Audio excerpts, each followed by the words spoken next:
কাউকে দেখে না, তাতেই প্রেম শুরু হয়ে গেছে মনে মনে। আহা, না জানি তিনি কত সুন্দর, আর না জানি সে কত সুন্দর, আর তাকে নিয়ে এইভাবে সংসার করতে হবে, এইভাবে ধর্ম করতে হবে, এ চালু হয়ে গেল। তো ভক্তমণ্ডলী, তাকে বলা হয় কি? নবরাগ, নব অনুরাগ। এখনো মিলন হয় না, এখনো দেখা হয় না, তাতে প্রেম হয়ে গেল।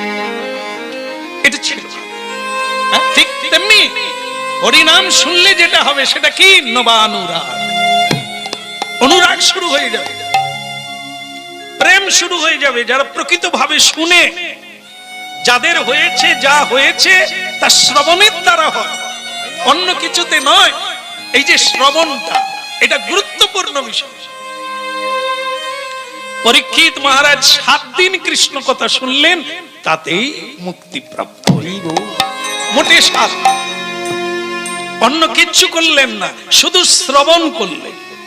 আপনারা যে জায়গাটা বসে আছেন, এই জন্য প্রণাম করে বসতে হবে, নিয়ম। ওই আসনটাই আপনাদের কৃপা করবে, ওই আসনটাই আপনাদের সিদ্ধি প্রাপ্ত করিয়ে দেবে, যে কারণে আপনারা এসেছেন। হ্যাঁ, এখানে আসতে গেলে একটা কারণ নিয়ে আসতে হবে। কেন যাবেন? দেখেছেন তাই না, আপনি কেন আসবেন? আপনার কি এখানে কিছু পাওয়ার আছে? তাহলে আপনার গুরুত্ব বাড়বে। আর না হলে যদি বলেন ওনার বারবার আমাকে ডেকেছিল তাই আসছি, কি হবে হোক, তারপর খেয়ে চলে যাবে, তাহলে আপনার গুরুত্ব নাই। এখানে কি হলো, ওখানে কেন হলো যজ্ঞ, কেন চলছে না, আপনি কিছুই পাবেন না। পৃথিবীর যেখানেই যজ্ঞ হোক, আপনার তাতে অংশগ্রহণ আছে, অধিকার আছে, আপনি কিছু নিতে পারেন। এই যে মালিক বাবু আমাদের যিনি এনেছেন, তাকে আমি ভক্তপ্রবর বলি।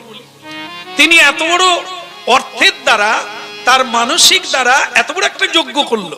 সেই যজ্ঞে তিনি একা ফলের ভাগী হবেন না।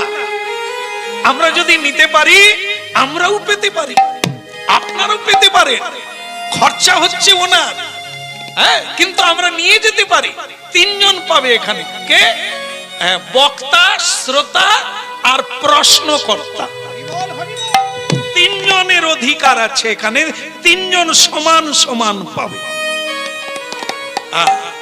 বক্তা যিনি কীর্তন গাইছেন, তিনি হচ্ছেন বক্তা, তিনিও যা পাবেন।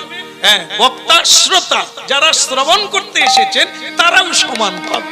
আর যিনি করাচ্ছেন তিনি হচ্ছেন প্রশ্নকর্তা, তিনিও সমান পাবেন। তাহলে কার বেশি লাভ?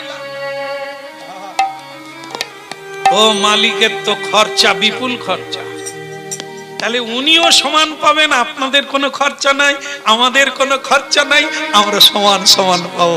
বলে তাহলে তো লোকে চালাক হয়ে যাবে, কেউ করবে না, শুধু শুনতে যাবে।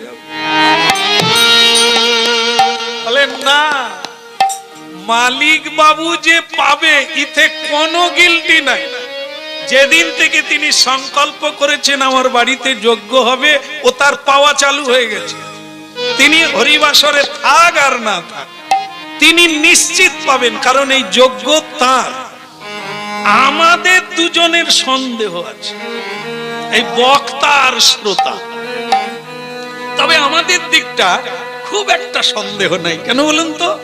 এই যে মালিক বাবু এখানে জল ছড়িয়ে তুলে দিয়ে গেছে, কেউ থাকলেও গাইতে হবে, না থাকলেও গাইতে, মানে আমরা গাইবো, কোনো ফাঁক যাবে না, গেই যাব। শুধু ফাঁকে পড়বেন আপনার। যদি শুনেন, যদি নিতে পারেন তো ওইটুকু নেবেন। যদি কি গো রমলার মা,